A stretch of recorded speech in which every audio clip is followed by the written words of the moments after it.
Break and clutch చూసుకుంటే సరిపోతుంది. Accelerator release చేయండి, క్లచ్ నొక్కండి, క్లచ్ రిలీజ్ చేయండి, యాక్సిలేటర్ ఇవ్వండి.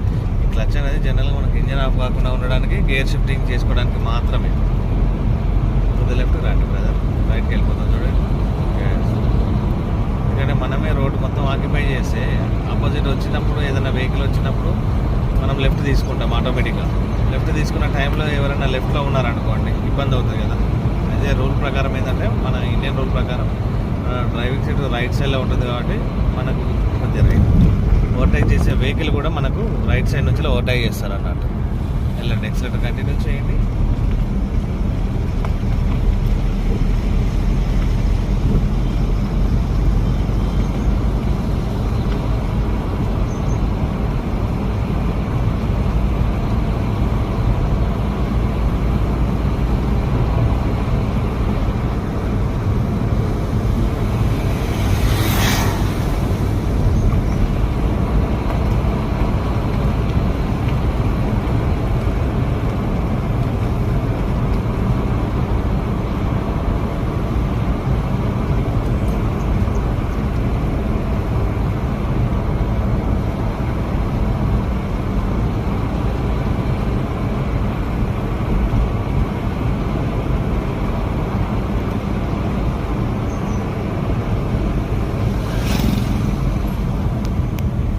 క్లచ్ నొక్కండి, వైబ్రేషన్ వస్తుంది కదా.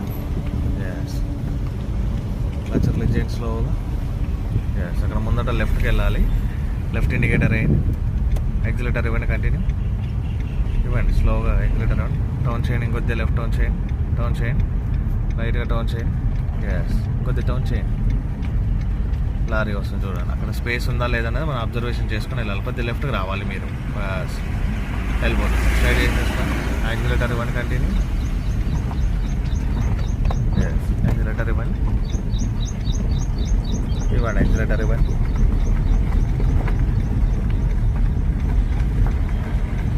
లెఫ్ట్కి రానివ్వండి, లెఫ్ట్కి రానివ్వండి,